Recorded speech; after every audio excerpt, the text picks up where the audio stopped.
저는 사남매 중에 둘째입니다. 제 막내 동생은 저랑 11살 차이가 있는데 차이가 있는 여동생입니다. 한 6, 7년 전쯤의 일입니다. 그때 제 여동생이 이제 대학을 졸업할 이제 졸업 학기가 다 됐을 때의 일이었습니다. 제가 제 여동생에게 너는 꿈이 뭐냐라고 물어보았습니다. 그러자 여동생이 자기는 현모양처가 꿈이다라고 저에게 대답을 했습니다.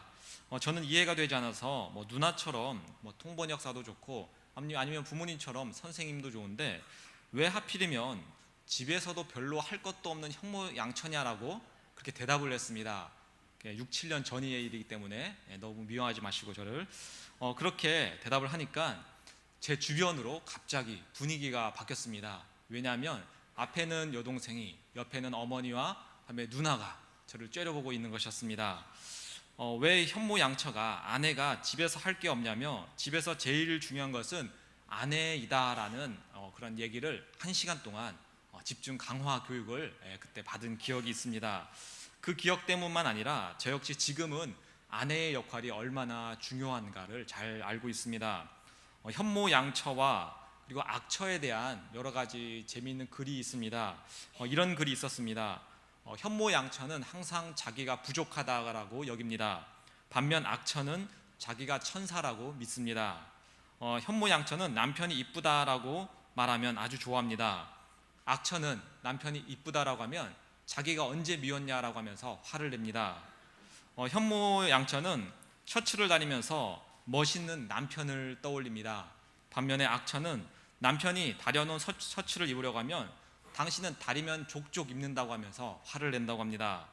여러분은 현모양처입니까? 아니면 악처입니까? 당연히 현모양처시죠? 대답은 제가 듣지 않도록 하겠습니다. 다 현모양처이신 것 같으네요. 아합 왕의 이 이야기를 보면 이 현모양처와 이 악처가 얼마나 중요한가에 대해서 우리가 알 수 있습니다. 아합 왕이 악한 왕으로 기록에 남았는데 그는 아내로 인해서 그의 인생이 바뀐 사람이었기 때문입니다. 그의 인생뿐 아니라 한 나라의 운명이 현모양처가 아니라 악처 이세벨에 의해서 바뀌게 되었습니다. 고난과 버림받을 운명으로 바뀌어버린 것입니다. 이 이세벨이라는 여왕은 이방 나라의 왕의 딸로서 아합에게 시집 올 때 그 나라 우상인 바알과 아세라를 이스라엘로 가지고 와서 신당을 세우고 섬기도록 했습니다. 수많은 우상을 섬기는 제사장들과 신관들을 세우기도 했습니다. 하나님께서는 이러한 것에 진노하셔서 이스라엘에 비를 내리지 않겠다라고 말씀하십니다. 하나님께서는 엘리야를 통해서 이것을 선포하시고 왕과 이세벨의 노여움을 산 엘리야는 깊은 곳으로 숨어 잠시 피신하게 됩니다. 비가 내리지 않는 3년째 되던 해에 하나님께서는 엘리야에게 명령하십니다. 아합 왕에게 나타나라고 말씀하십니다. 그리고 앞으로 비를 내릴 것이라고 말씀하십니다. 엘리야는 아합 왕에게 우상을 섬기는 잘못을 지적하며 모든 바알과 아세라를 섬기는 제사장들을 갈멜산에 모이게 합니다. 그리고 그들과 대결할 것이라고 말합니다. 그 대결에서 하나님께서는 엘리야의 제사만 받으시고 불을 내려서 그 제단만을 태우십니다. 결국 그 대결에서 진 우상을 섬겼던 850명의 거짓 제사장들과 그런 신관들은 그곳에서 죽임을 당합니다. 그리고 엘리야는 대결 후에 하나님께서 비를 내리시기로 했다라고 하면서 아합 왕에게 말을 합니다. 그런데 여기까지는 별 문제가 없는데 오늘 본문인 41절에서부터 조금씩 의문이 생기는 일들이 일어나기 시작합니다. 첫 번째는 하나님께서는 비를 이미 엘리야에게 내리시겠다라고 약속을 했습니다. 바로 옆에 있으니까 18장 1절의 말씀을 한번 보시기 바랍니다. 제가 읽도록 하겠습니다. 많은 날이 지나고 제3년에 여호와의 말씀이 엘리야에게 임하여 이르시되 너는 가서 아합에게 보이라. 내가 비를 지면에 내리리라. 하나님께서는 엘리야를 통해서 비를 내리겠다라고 말씀하셨습니다. 그러면 이 이방 신들과의 우상을 섬겼던 자들과의 대결이 끝난 후에 비가 내려야 합니다. 그런데 엘리야가 첫 번째 기도를 함에도 불구하고 비는 내리지 않았습니다. 두 번째도 그렇고 세 번째도 마찬가지입니다. 엄청난 대결에서 이긴 엘리야의 체면이 좀 구겨지는 순간이 아닌가 생각되기도 합니다. 분명 하나님께서 약속하신 일임에도 불구하고 무려 7번이라는 기도를 하게 한 후에 그 기도가 이루어진 것입니다. 왜 엘리야의 기도가, 그리고 하나님께서 약속하신 그 일이 이렇게 더디게 이루어진 것일까요? 우리가 하는 기도도 이와 비슷할 때가 있지 않습니까? 요즘 성도님들은 똑똑하시고 공부도 많이 하셔서 기도 응답이 없는 이유를 잘 알고 있습니다. 정욕에 쓰려고 하거나 내 욕심을 위해서 또는 나를 망치는 기도를 하게 된다면 하나님께서는 그 기도에 응답하지 않습니다. 예, 맞는 말이죠. 그런데 교회의 일이나 하나님의 일에 대해서, 즉 하늘의 일에 대해서 기도했는데 응답을 받지 못한 때는 없으셨나요? 교회의 일을 위해서, 하나님을 더 잘 섬기기 위해서 기도를 했는데 침묵하시는 하나님을 여러분은 경험해 본 적이 없으신가요? 욕심이 아니라 죽고 사는 문제로 당장에 필요한 응답인데, 그래서 기도했는데 내가 원한 응답이 오지 않을 때도 있었을 것입니다. 기도를 하는 자세나 기도 응답을 바라보는 자세에 혹시 문제가 있는 것은 아닌가 고민이 될 때도 있습니다. 오늘 본문의 말씀을 통해 우리는 하나님께 기도하는 사람이 가져야 하는 자세에 대해서 함께 살펴보도록 하겠습니다. 기도하는 사람이 가장 먼저 가져야 할 자세는 간절하게 기도해야 합니다. 우리가 이미 알다시피 지금 엘리야가 하는 기도는 하나님께서 이미 약속을 하신 내용입니다. 내가 기도를 하든 하지 않든 한번 말씀하신 것을 지키시는 하나님을 우리가 알고 있다면 분명 비는 내릴 것입니다. 내가 비가 오는 것 때문에 간절하게 기도해야 할 이유가 없을 수도 있습니다. 그냥 형식적으로 기도하고 하나님의 일이니 잘 되겠지 하고 손을 놓을 수도 있습니다. 우리의 현실도 이와 비슷할 때가 있습니다. 교회에서 당연히 이루어지는 하나님의 일들이 있습니다. 교회 내에서 하나님의 사랑과 화목은 당연한 것이기에 우리가 기도를 간절히 하지 않고 소홀히 할 때가 있습니다. 수련회나 여름 성경학교, 부흥회 같은 행사들은 하나님이 좋아하시는 것들이니 내가 그렇게 크게 신경 쓰지 않고 기도하지 않아도 되겠지라는 생각이 들 때도 있을 것입니다. 목사님이나 장로님, 권사님들은 원래 신앙이 좋은 분들이니 하나님과 그분들은 가까이 있어 보이니 그분들을 위해서 내가 간절히 기도하지 않아도 되겠지라는 생각이, 그리고 그렇게 할 때도 많이 있을 것입니다. 그런데 여러분, 엘리야는 어떨까요? 하나님께서 이미 약속하신 바를 주시겠다는 것에 대해서 지금 정말로 간절하게 기도를 하고 있습니다. 42절에 보면 땅에 꿇어 엎드려 그의 얼굴을 무릎 사이에 넣고라고 자세히 전합니다. 여러분, 혹시 기도하는 중에 무릎 사이에 얼굴을 놓고 기도해 보신 적이 있으신가요? 몇몇 자료는 이렇게 기도하는 것은 오랜 금식을 한 사람만이 가능한 기도이다라고 그렇게 설명하는 자료들도 있습니다. 엘리야는 이날에 있을 대교를 위해, 그리고 비가 내리게 해달라는 것을 위해 그 전부터 그래서 금식을 했을 것이다라는 그러한 내용들입니다. 이 본문을 읽고 제가 예전에 실험을 해본 적이 있습니다. 결혼 전인데 무릎 사이에 제 얼굴을 놓고 기도하는 것을 실제로 해봤습니다. 그러면 됐을까요? 되더라고요. 그래서 엘리야가 별로 대단하게 안 보였는데, 그래서 그때 제가 이제 아내에게, 그때는 이제 연애하고 있었는데 물어봤습니다. 나는 기도할 때 엘리야처럼 무릎 사이에 얼굴을 놓고 기도하는 게 돼라고 하니까 제 아내가 그런 얘기를 했습니다. 그것은 당신의 몸매가 이미 한 20일 금식한 사람 몸매라 된다라고 그렇게 말을 해주었던 기억이 있습니다. 지금은 어떨까요? 해봤는데 배가 조금 나와서 그런지 안 되더라고요. 그래서 어쨌든 이 무릎 사이에 얼굴을 놓고서 기도한다는 것은 정말 괴로운 일이며 정말 간절한 일이 아니고서야 할 수 없는 그런 모습이라고 할 수 있습니다. 즉 무릎 사이에 얼굴을 놓고 기도한다는 것은 정말 간절히 목숨을 걸고서 하는 기도임을 우리가 알 수 있습니다.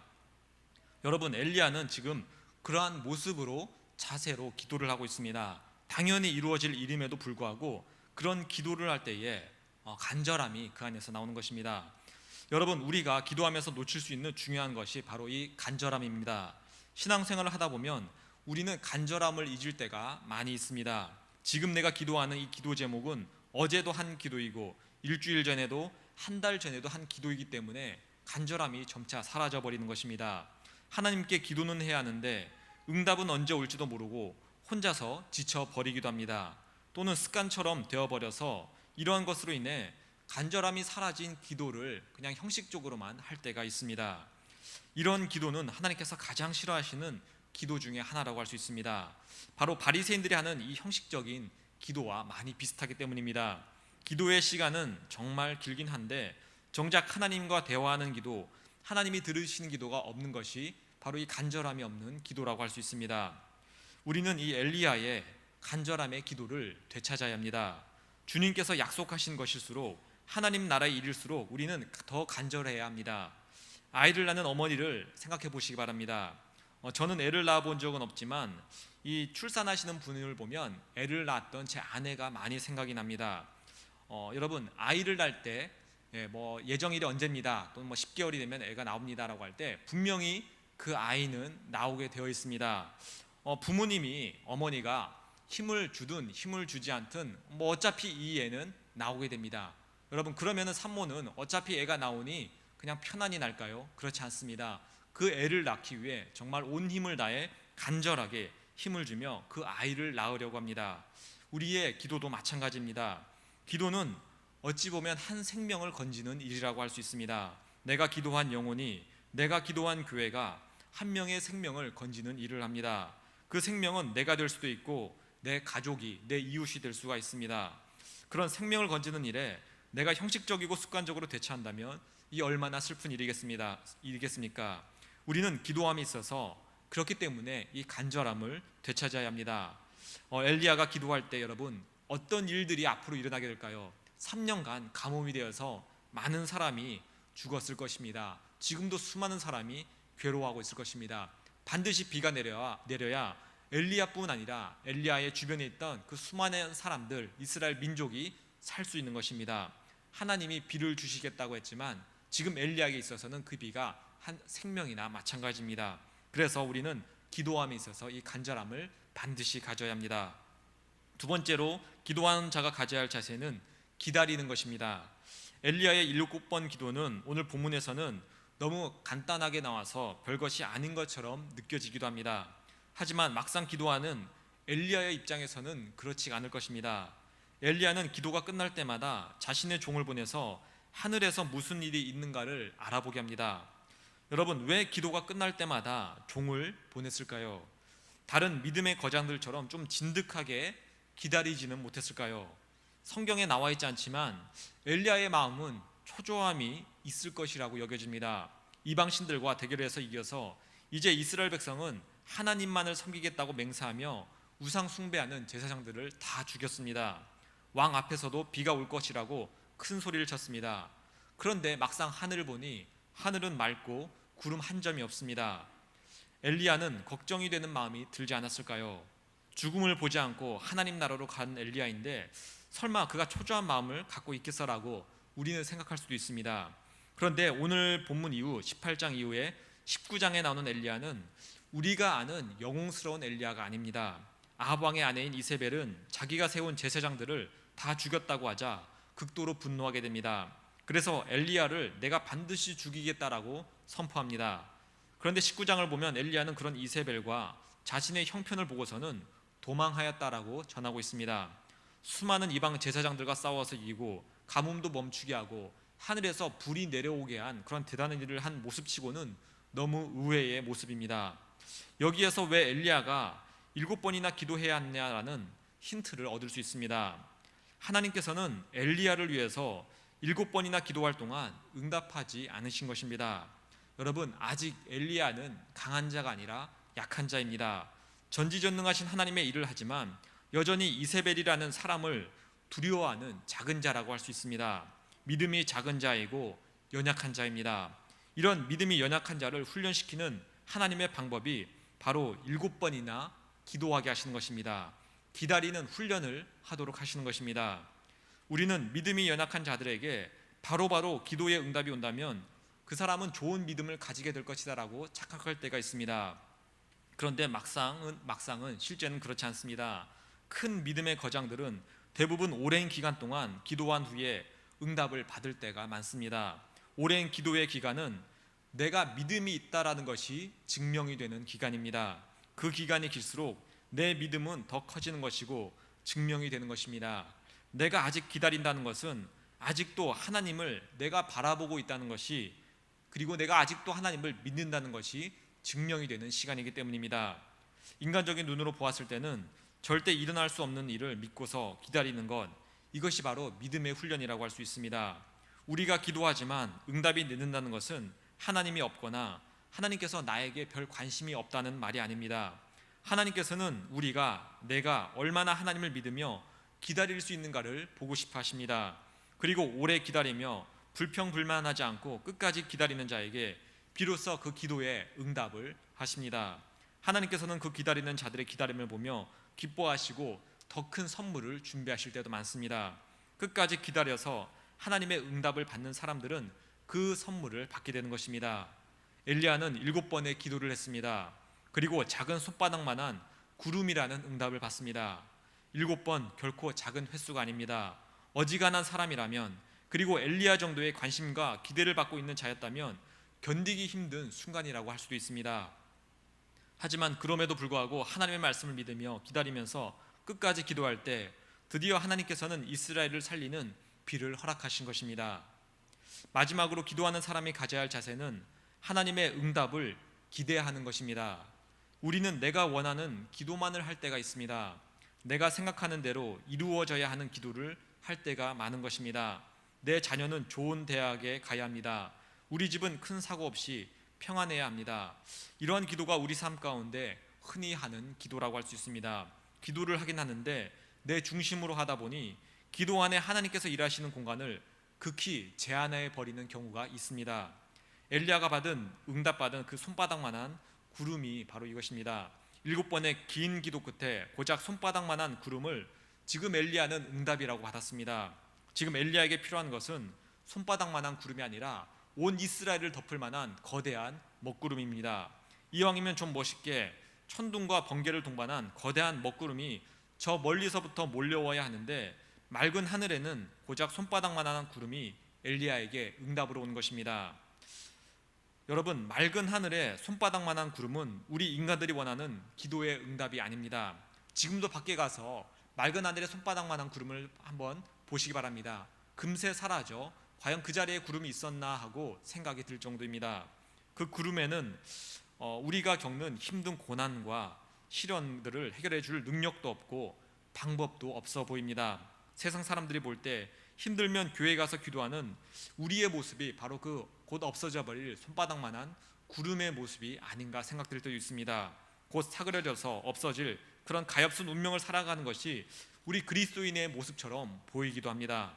그런데 그 손바닥만한 구름에 하나님께서 함께 하신다면 그때부터는 이야기가 달라집니다. 이제는 손바닥이 그냥 손바닥이 아니게 됩니다. 우리가 보기엔 내 손바닥만한 구름인데 하나님께 기도하며 받은 그 구름은 바로 하나님의 손길이 시작됨을 알리는 하나님의 강력한 능력의 시작이기 때문입니다. 그렇기 때문에 우리는 기도하면서 하나님에게 거창하고 그럴듯한 방식의 응답을 구할 필요가 없습니다. 내가 바라보아야 할 것은 작은 구름이면 충분합니다. 간혹 신학생들 중에 하는 실수 중 하나가 바로 이 거창한 것을 바라보는 것입니다. 신학교 때는 대형교회 목회자가 되어야지 하는 야망을 많은 사람들이 품습니다. 어려워져가는 한국교회를 내가 살려보겠다라고 하는 꿈을 품고 기도를 하기도 합니다. 그런데 기도하다 보면 하나님께서 보여주시는 것은 엘리야의 손바닥만한 구름이 됩니다. 지금 내가 서 있는 곳에서 별일 아닌 그 일에 충성을 다하라고 말씀을 하시는 것입니다. 제가 첫 사역을 했던 곳은 이름이 상품이라는 아주 작은 시골이었습니다. 저기 경기도 광주에서 좀 지나면 곤지암이라는 곳이 있는데 그 곤지암에서 또 한참을 들어가 보면 이 상품이라는 이제 리의 그런 이제 작은 시골이 있습니다. 그곳에서는 정말 시골 냄새가 물씬 나고요. 그곳의 아이들이 이제 곤지암에 있는 이제 고등학교로 가기 위해서는 이제 밖으로 나가야 되는데 곤지암에 있는 고등학교로 가면 애들이 놀린다고 합니다. 왜 놀리냐면 너한테서 닭한테서 나는 그 닭 냄새가 난다고. 그만큼 이 시골이 바로 이 상품이라는 곳입니다.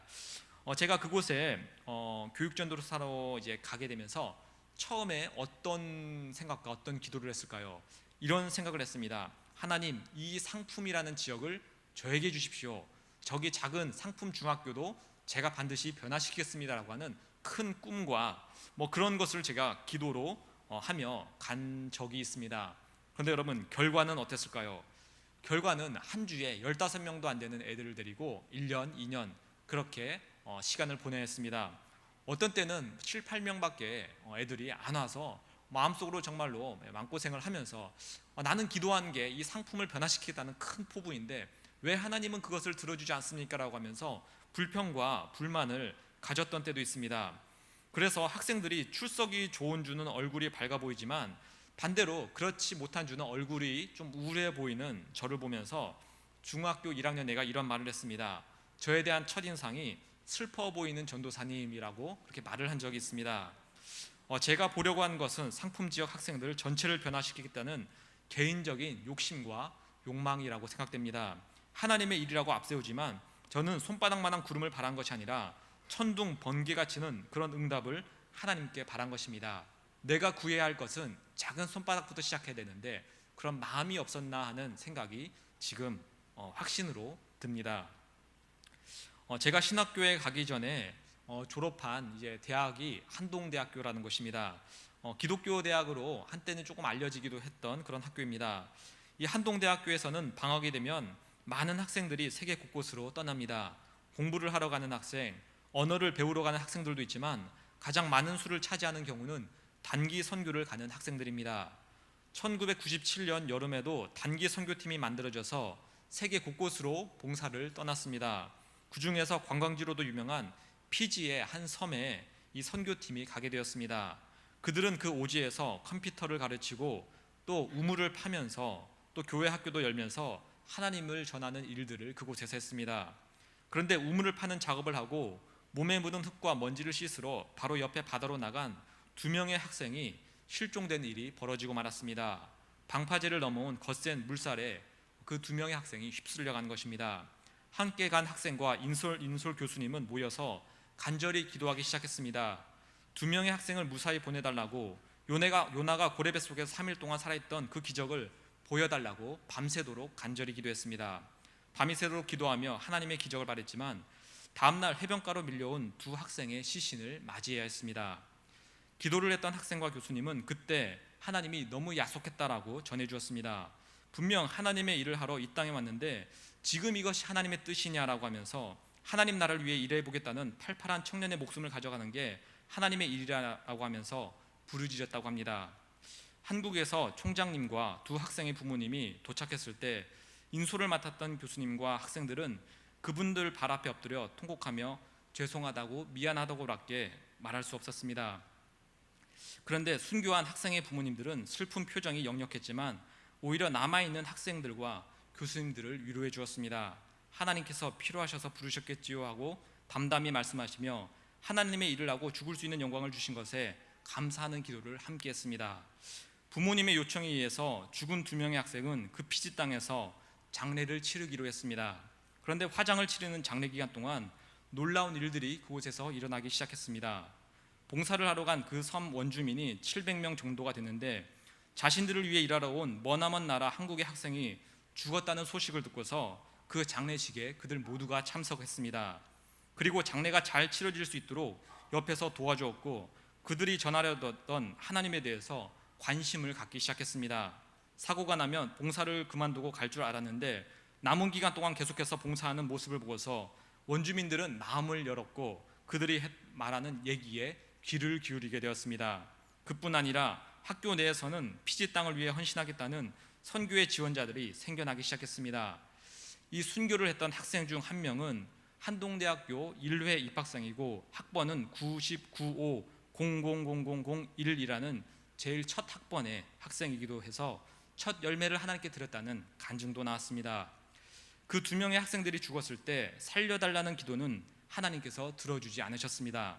그런데 피지 땅을 복음화해달라는 기도는 하나님께서 들어주셨습니다.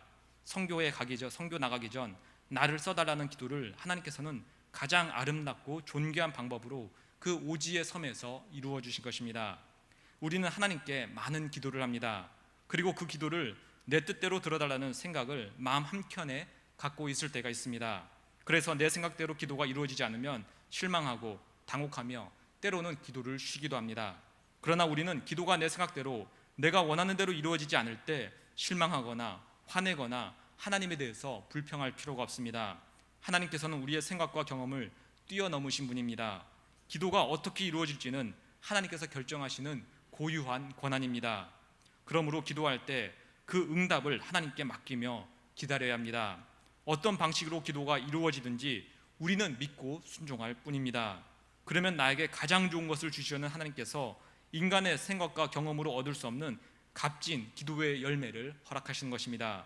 그 기도의 열매를 맺는 저와 여러분이 되기를 간절히 소망합니다.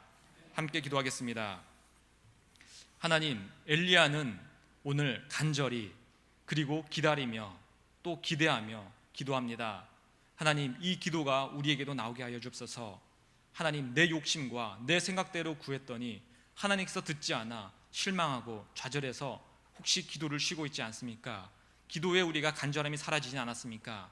게으르진 않습니까? 하나님, 다시금 주님의 뜻이 무엇인지 내 안에서 생각하게 하시고 하나님의 뜻을 구하고 그 뜻이 이 땅에서 이루어졌을 때 정말 하나님의 나라가 즐겁고 내 인생과 내 삶이 즐거우며 우리 교회가 즐거울 수 있다는 이 진리를 우리가 알며 다시금 기도에 힘쓰게 인도하여 주옵소서. 이 모든 것 예수 그리스도의 이름으로 기도합니다. 아멘.